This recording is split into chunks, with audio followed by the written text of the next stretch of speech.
soit sacré meilleur public français pour la dernière saison.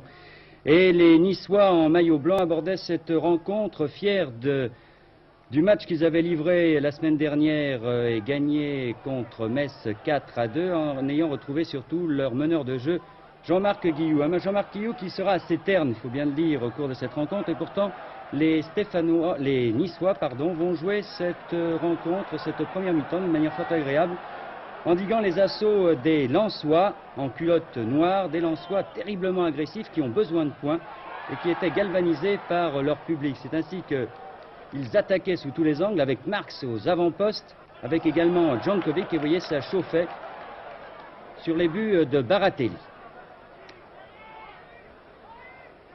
De l'autre côté, les Niçois par Toko, un grand Tchadien qui a fait excellente impression, eux aussi étaient dangereux, mais finalement, c'est Djankovic ici qui tire sur le poteau. Baratelli était battu et finalement, le ballon ici passe à côté sur un tir d'Eli. Donc toujours 0-0 et un penalty qui va être transformé par Mujica pour une main bien involontaire de Zambelli, un mauvais réflexe à la ligne de la surface de réparation à M. Bancourt qui a été assez moyen hier soir, comme souvent bien sûr. Donc M. Bancourt donnait le penalty à la 18e minute et Mujica le transformait.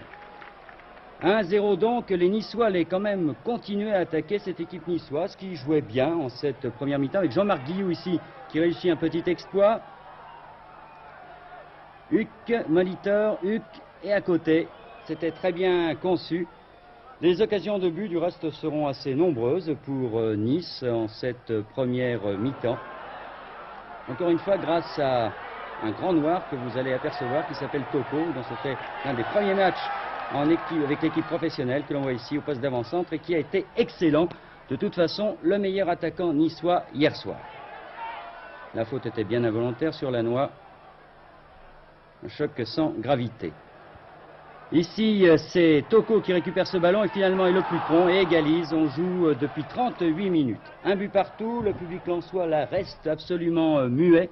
Il encourageait son équipe et il sent que cette équipe niçoise commence à avoir le match en main. Mais les Lensois ne désespèrent pas. Ils continuent à attaquer avec Leclerc, avec Elie, les Lensois qui étaient privés de Bouzdira, toujours victime de son accident de la route. Et un but partout, c'était la marque à la mi-temps.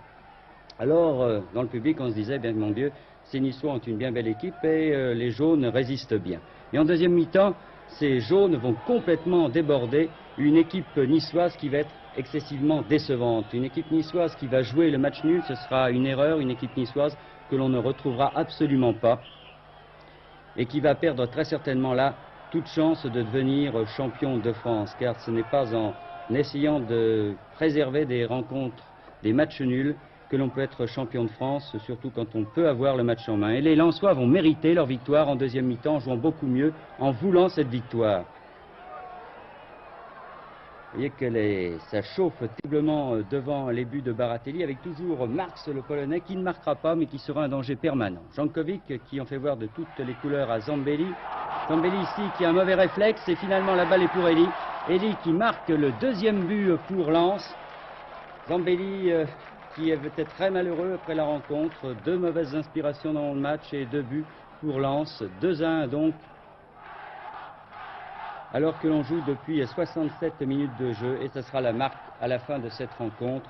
2-1 donc pour Lens, une victoire méritée pour les Lensois.